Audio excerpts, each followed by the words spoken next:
That's what a Joseph is all about, right? Joseph Brusherd. Yes. The correct way to pronounce that? You are the everything man here at Arbor de Vida Tree of Life Ministries, right? Jack of all trades, master of none. Jack of all trades. You have shown me quite a few of them this week as we put in 2 water purifying systems. Really appreciated working with you. It's been an honor. It's been a pleasure.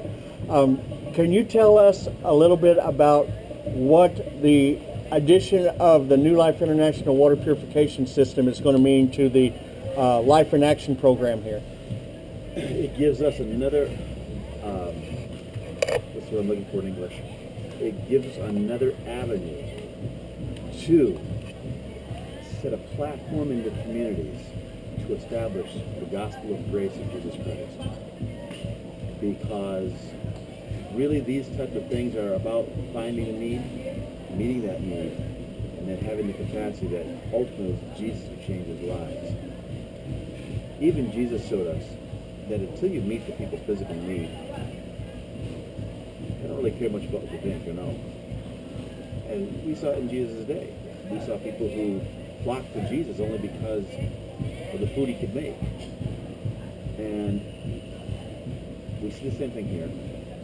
There's always a great percentage of those people who ultimately begin to realize, why did you guys do this? And they begin to realize there really is a God who cares.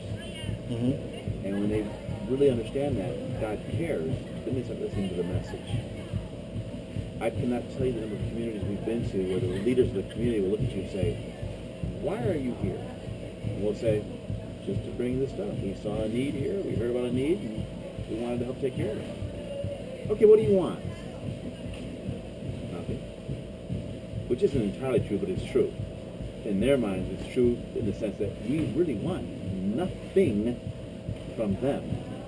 What we want is to establish a credible relationship with you, that you will listen to the gospel message for the first time and hear what it really means.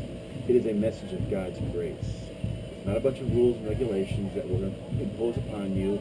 And you don't have to abide by some bylaws or something that we're gonna shove down your throat. No, we just want you to hear Jesus. Because he's the one who provided this for us. He provided it to us as a blessing, to be a blessing to you. And honestly, all we are is that transportation system between Jesus and the rest of the world. Hands and feet. Hands and feet.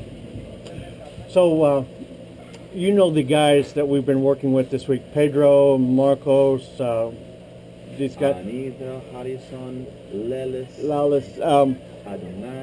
how do you think they've taken to this, or how do you think they're seeing this as far as another tool in the toolbox to share the gospel? Absolutely. I think they're all very excited about it. I think it's hard for them to demonstrate excitement, namely because we're busy here. None of this is taken as, oh, yippee skippy, it's something fun to play with.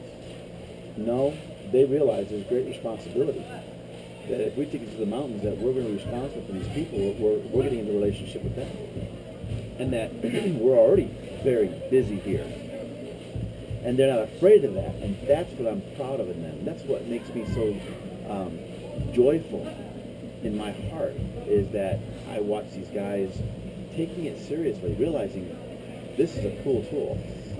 This is the second most important thing in life, or needed for life. Air being the first. The next thing is, well, it's a toss-up actually between water and sleep. But if I had to go, I'd go with water. But basically, it touches people at the most basic foundation that makes every one of us human. Beyond your political or geographical your ideologies or locations, water makes us all human, and it connects us all.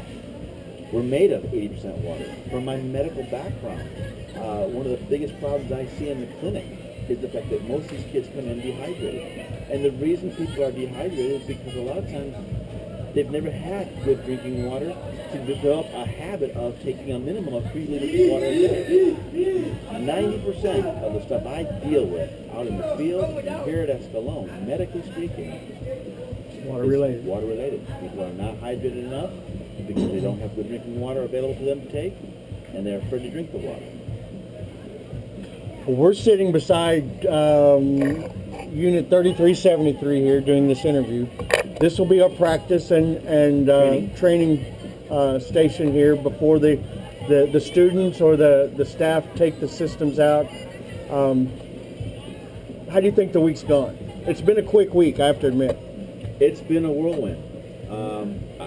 I told my wife, I said, I really appreciate the heart of Stephen, but I'm wore out. No fault of his, but when you're doing translation and dealing with all things, and plus, I mean, this is obviously not the only responsibility I have here. It's been a real difficult week, but very productive, and for that I'm very grateful, because I understand the system.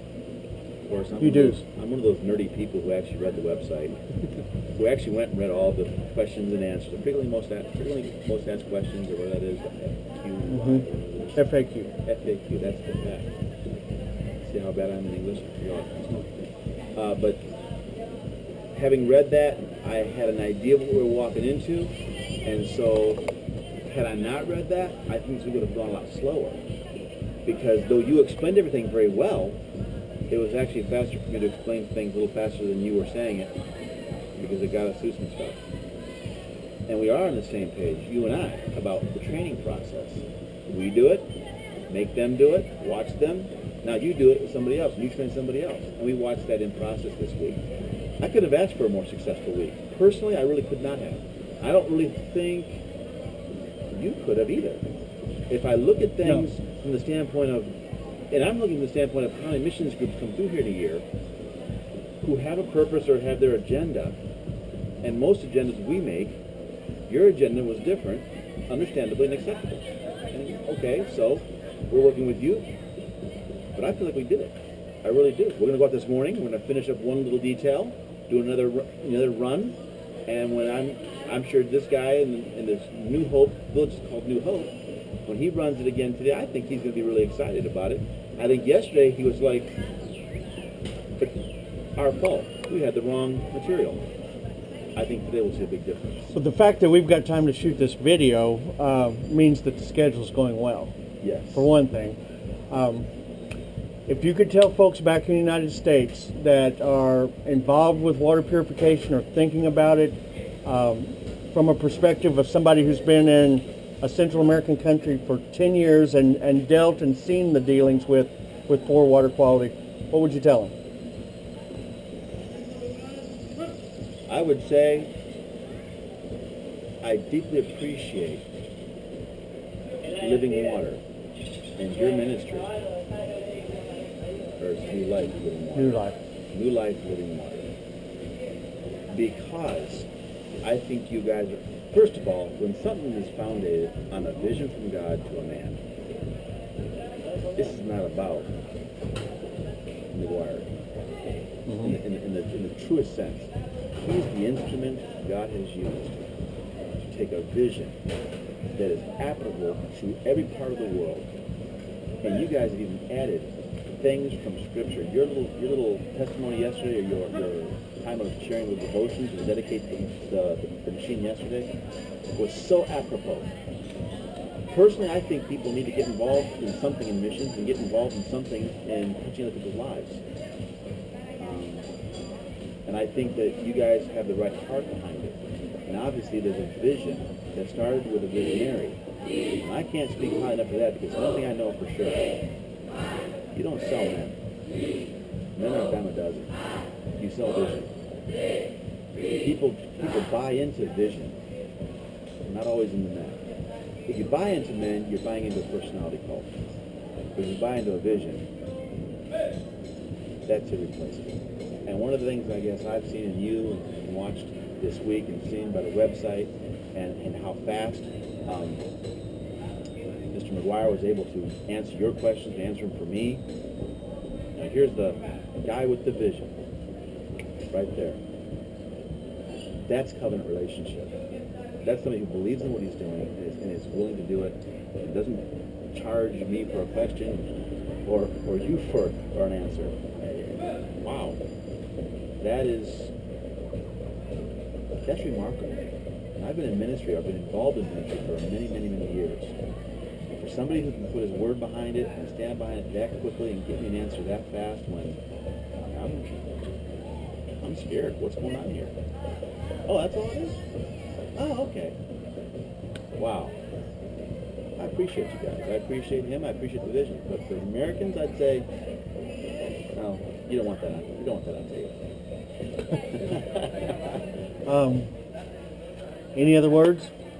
I'll just open the floor to you, and you've answered questions great. It has been a pleasure to work with really you. has. I hope it's not the only time we get to work together. I hope not. Actually, I'm hoping that one of my trips to the States I can pass by your facilities and see y'all. And then if I have any more questions, or perhaps if I've got to bring something back by or pick something up and take it back with me, it's something we can do. But all in all, it's been an excellent week. I'm really impressed with the system. In fact, I'm kind of, I don't know, like giddy about it in one respect, because I have always loved chemistry. One of my favorite classes in high school was chemistry. And to see this and realize, when I saw it and realized, oh man, I know what this is. To me, it was just fun. It's a chemistry lesson. And so I had the joy of explaining to the kids here, chemically, what's going on, what's happening. And no one told me there was a membrane inside. I figured that out. Yeah, the students haven't even seen this yet. No. This is only day 5